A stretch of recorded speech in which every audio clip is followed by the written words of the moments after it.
Je redis bonjour à toutes et à tous ceux qui nous écoutent en ligne, etc. Nous sommes dans une série dans les béatitudes. Cet enseignement de base que Jésus-Christ a voulu donner à ses premiers disciples. C'est essentiel pour nous de comprendre la profondeur de ce qu'il voulait communiquer. Et aujourd'hui, on est dans cette instruction, commandement si vous voulez, en Matthieu 5, 7, où il dit « Heureux les miséricordieux » car ils obtiendront miséricorde. Je vais vous donner d'autres versions. Et j'ai deux autres versets en Matthieu à lire avec vous.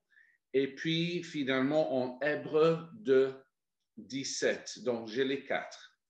Donc, je relis Matthieu 5, 7 dans la nouvelle Bible seconde, parce qu'ils ont reformulé leur traduction pour qu'on lise ceci. Heureux ceux qui sont compatissants, car ils obtiendront compassion. Ça, c'est pour vous donner un peu plus le sens de ce mot miséricordieux. Après, Matthieu 12, verset 7. Le contexte, c'est que Jésus parle aux pharisiens et il leur dit ceci. Si vous saviez ce que signifie « je prends plaisir à la miséricorde » et non au sacrifice, vous n'aurez pas condamné des innocents. Tournez quelques pages en Matthieu encore, Matthieu 23. Plus facile à retenir parce que c'est Matthieu 23 et le verset 23. Et Jésus dit ceci encore aux pharisiens. Malheur à vous, scribes et pharisiens hypocrites, parce que vous payez la dîme de la menthe, de l'âneth et du cumin, et que vous laissez ce qui est plus important dans la loi, la justice, la miséricorde et la fidélité. C'est là ce qu'il fallait pratiquer sans négliger les autres choses. Et dernier verset que je veux vous lire, là il faut tourner, chercher en Hébreux 2, 17, comme j'ai dit, si vous arrivez. Permettez que je le lise pour vous. Ah non, si, c'est bon. Le verset 17, chapitre 2, dit ceci. En conséquence, en parlant de Jésus, il a dû être rendu semblable en toutes choses à ses frères, afin qu'il fût un souverain sacrificateur miséricordieux et fidèle dans le service de Dieu pour faire l'expiation des péchés du peuple. Alors, juste priez quelques instants avec moi, s'il vous plaît. Seigneur, merci. Nous sommes devant toi, devant tes instructions. Nous demandons l'onction de ton esprit parce que nous savons que c'est toi qui souffles sur elles, toi qui l'as inspiré, toi qui veux nous inspirer encore, que ce soit dans l'annonce ou l'écoute. Nous nous appuyons maintenant sur le Saint-Esprit qui veut glorifier Jésus. Amen. Alors, vous savez que je suis dans la série, vous savez que je vous ai déjà dit, chaque phrase que Jésus nous donne, c'est dans le but de transformer nos vies à son image et d'aller de gloire en gloire. Et ici, on est dans ce mot miséricorde et compassion. Et j'aimerais commencer avec le dernier verset que je vous ai lu là, en Hébreux 2. Parce qu'en fait, il y a seulement deux endroits dans le Nouveau Testament où le mot miséricordieux est utilisé. C'est Matthieu 5, 7 qu'on a lu et là en Hébreux 2, 17. Et ce qu'on découvre sans surprise, c'est qu'en en Hébreux 2, ça parle de Jésus, c'est-à-dire Jésus a été déjà miséricordieux envers nous. Et vous allez comprendre sans vous étonner qu'en fait, l'essentiel à comprendre avec Dieu, c'est s'il nous demande d'agir d'une certaine façon, s'il demande un certain comportement de notre part, c'est parce que c'est déjà quelque chose qu'il fait, c'est qui il est, et c'est dans ce cas précis quelque chose qu'il a déjà fait envers nous. C'est-à-dire, vous là qui m'écoutez, vous avez déjà reçu la miséricorde de Dieu, la compassion, la grâce, le pardon, etc. Et ce principe est important parce que Dieu ne nous demande jamais de faire quelque chose qu'il n'a pas déjà fait. Et surtout ce verset qu'on considère aujourd'hui, le défi, c'est que dans le raisonnement de Dieu, il est juste qu'il nous demande à nous d'être compatissants parce qu'il dit, moi, j'ai déjà pleinement fait ça pour vous. Et l'exemple parfait qu'on connaît tous, c'est la croix. En fait, est le plus grand acte de miséricorde qu'on peut imaginer. C'est la grâce mélangée de compassion, mélangée de pardon, et on est tous au bénéfice de cela. Alléluia. Mais Hébreux 2 va un peu plus loin parce que c'est marqué, je relis, Jésus a dû être rendu semblable en toutes choses à ses frères. Alors ça, afin de nous sauver, on le comprend, mais comprenez aussi, c'est que afin que nous soyons rendus semblables à lui en toutes choses. Ça va dans les deux sens. Ce Dieu qui devient homme pour nous sauver veut que les hommes deviennent comme Dieu. Et ça, c'est le grand privilège que nous avons. OK, donc je veux vous donner les deux définitions de ce mot miséricorde, ou les deux, on peut dire explications, mais là, je vais citer de nouveau le dictionnaire biblique que j'ai, parce qu'il y a quand même deux sens qui se rejoignent, oui, mais qui sont quand même, qui partent dans deux directions différentes.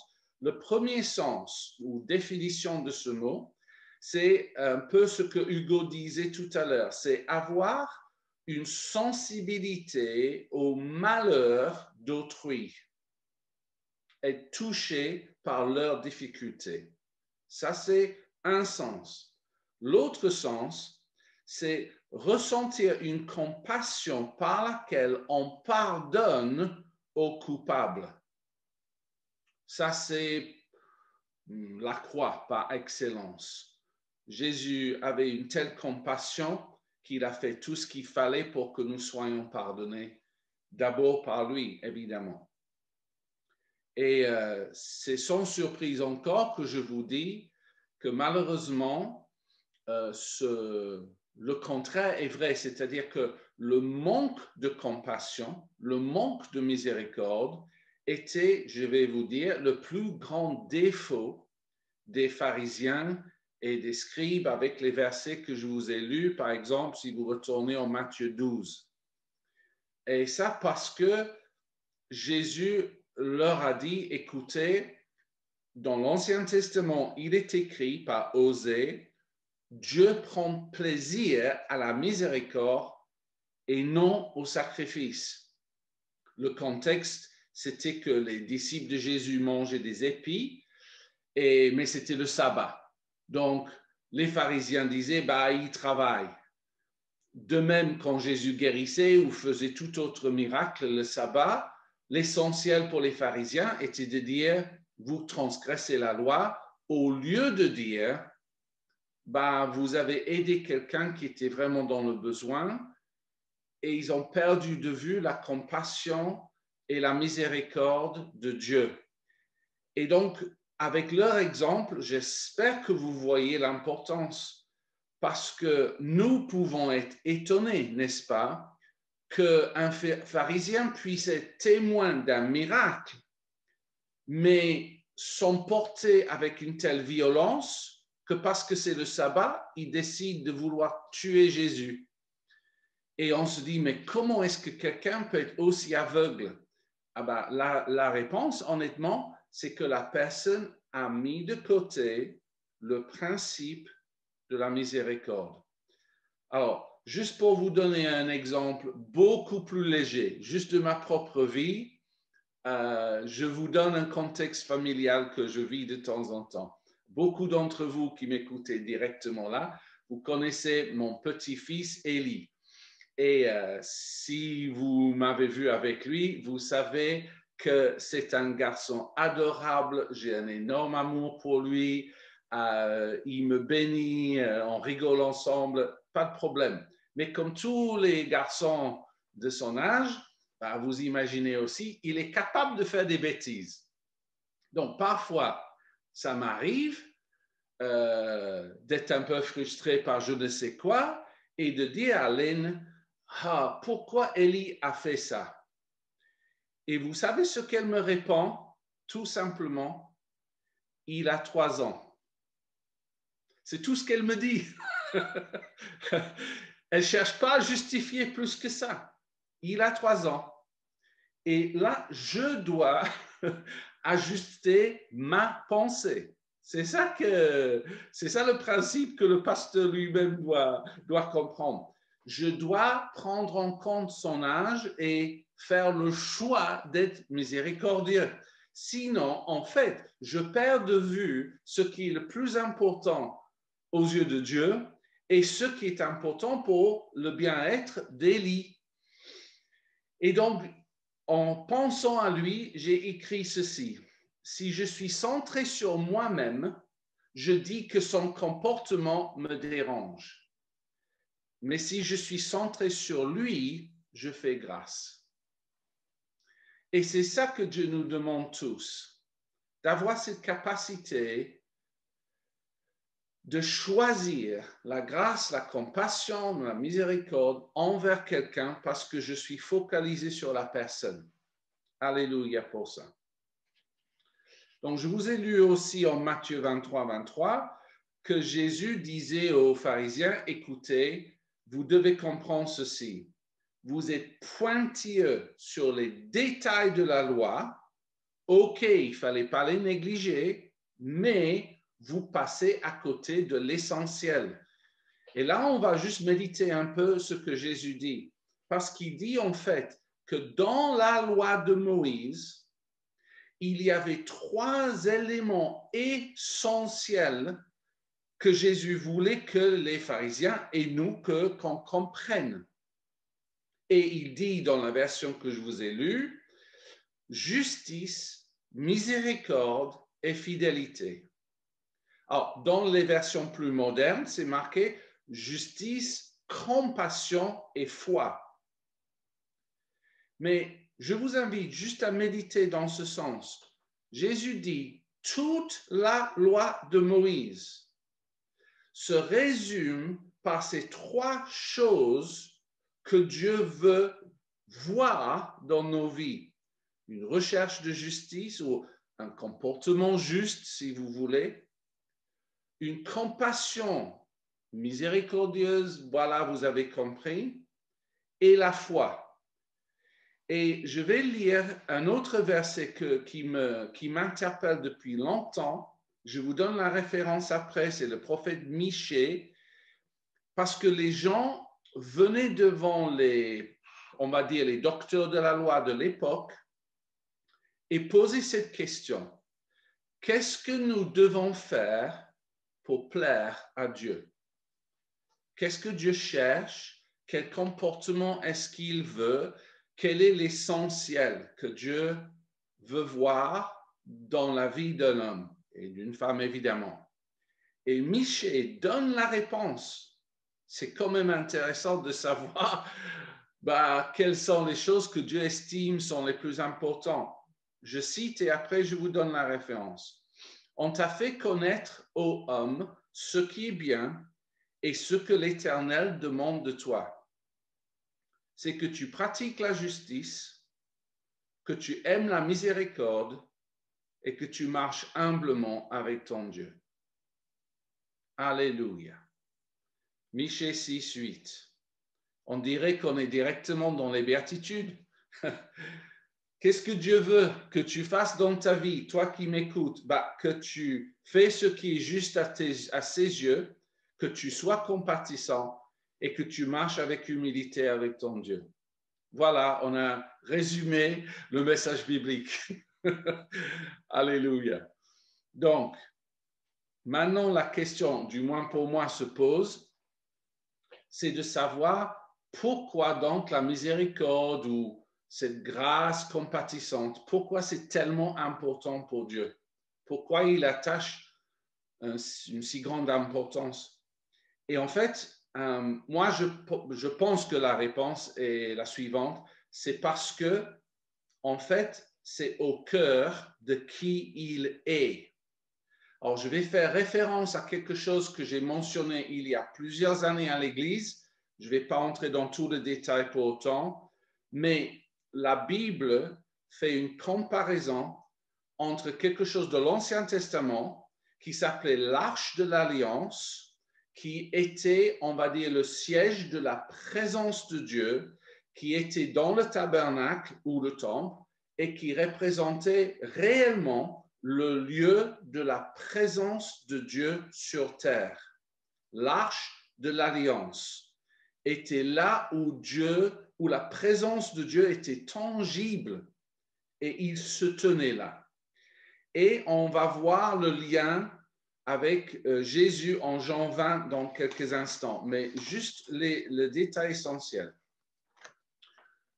On nous dit ceci, que deux chérubins ou deux anges gardiens protégeaient ce lieu de présence et se tenaient au-dessus d'un couvercle d'or.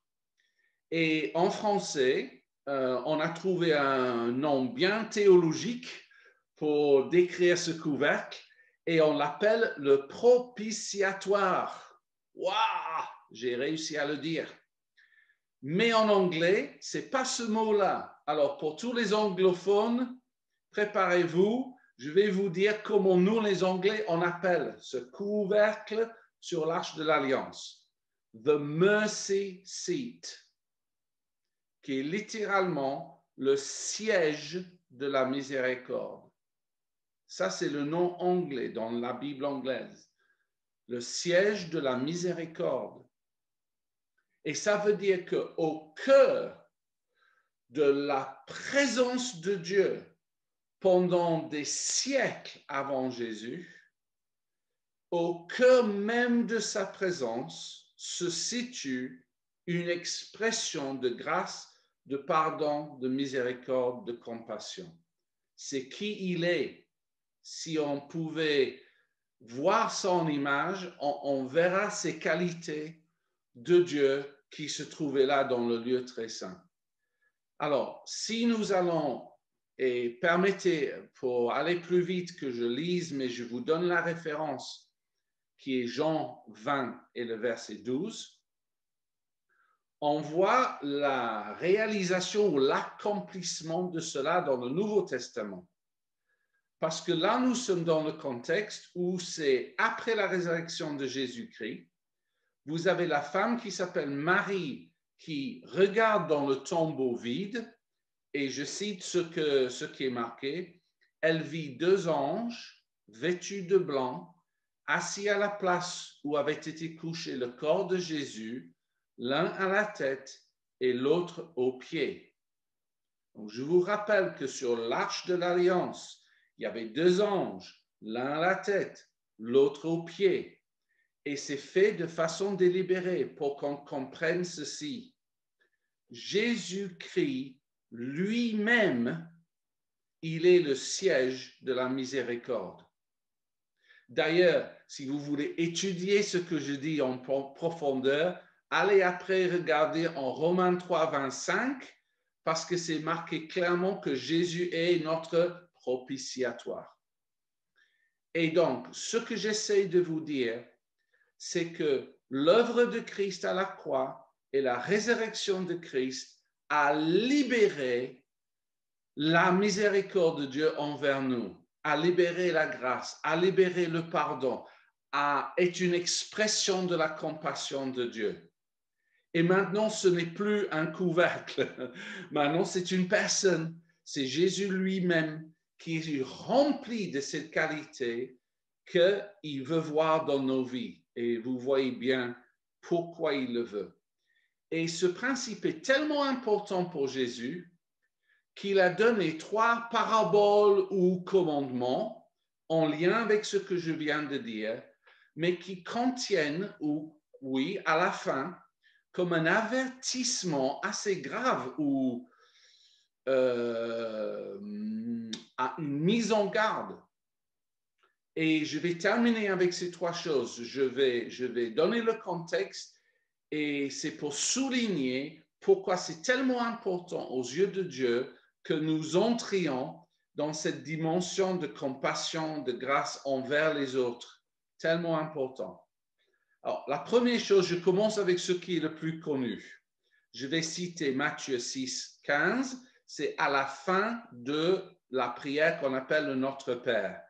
Et Jésus termine, du moins à la fin d'avoir expliqué la trame de la prière, il dit ceci: si vous ne pardonnez pas aux hommes, votre Père ne vous pardonnera pas non plus vos offenses. Donc, je vous rappelle la définition de la miséricorde, c'est ressentir une compassion par laquelle on pardonne aux coupables. Et donc, là, c'est non négociable. Et en fait, il y a un côté assez sérieux parce que Dieu dit en quelque sorte, si tu veux être pardonné par moi, je demande que tu pardonnes aux autres. Et si notre réponse est de dire, bah, Dieu, la personne m'a trop blessé, la réponse de Dieu, c'est, est-ce que tu as vu à quel point tu as blessé mon fils à la croix? Dieu ne va pas accepter un refus de pardon de notre part. Il va dire, tu peux choisir de ne pas pardonner, mais comprends les conséquences. De mon côté, je fais le même choix. Et donc, Dieu fera comme nous, avec la mesure que nous utilisons. C'est pour ça que Jésus, quand il a donné ce commandement en Matthieu 5, 7, il a dit, vous êtes heureux si vous êtes compatissant, parce que vous allez obtenir la compassion de Dieu. Alléluia pour ça. C'est une bonne nouvelle.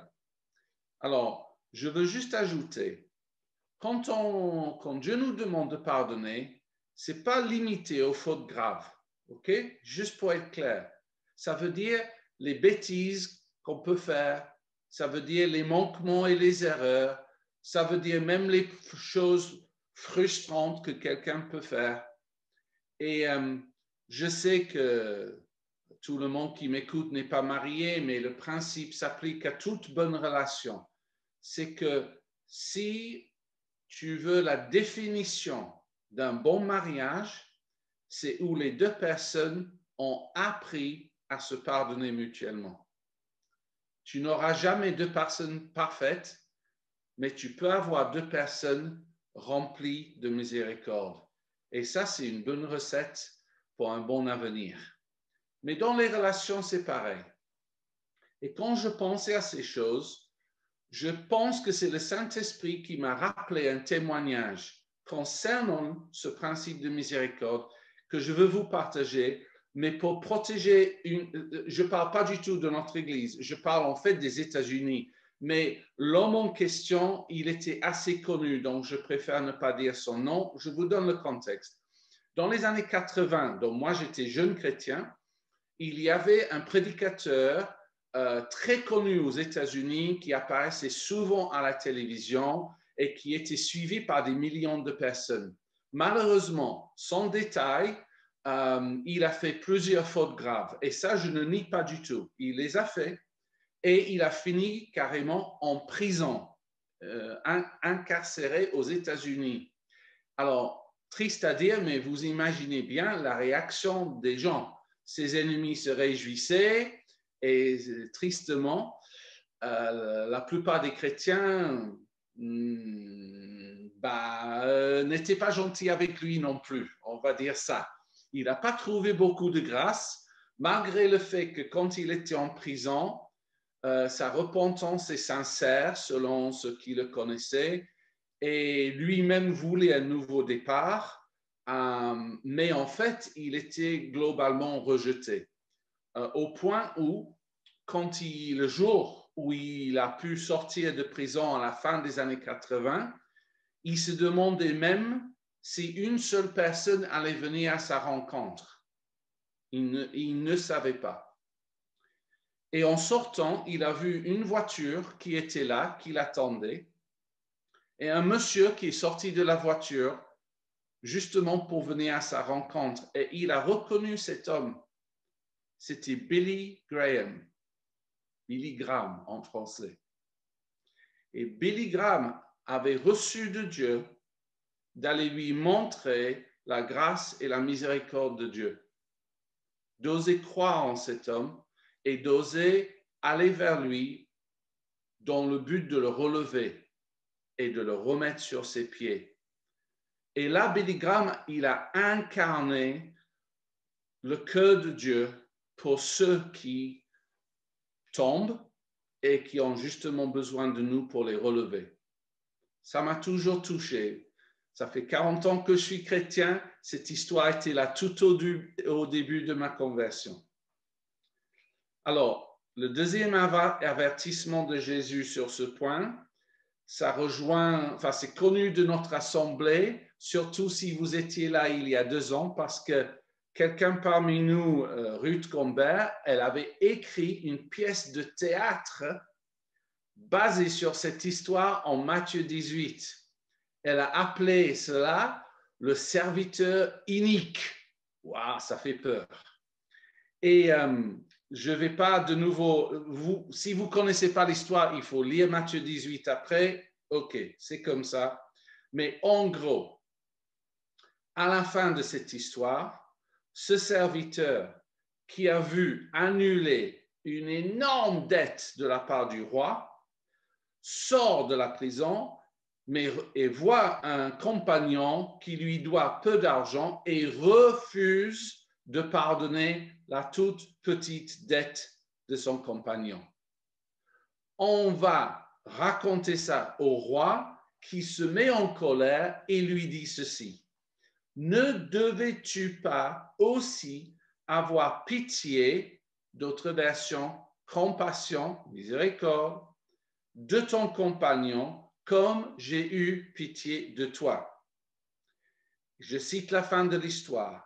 Et son maître en colère le livra au bourreau jusqu'à ce qu'il ait payé tout ce qu'il devait. C'est ainsi que mon Père céleste vous traitera si chacun de vous ne pardonne pas à son frère de tout son cœur. Je ne sais pas pour vous, honnêtement, cette histoire me fait peur. Heureusement que Jésus l'a dit, sinon j'aurais du mal à croire que Dieu pouvait me traiter de la même façon et m'envoyer au bourreau. Je me dis, aïe, ça fait mal.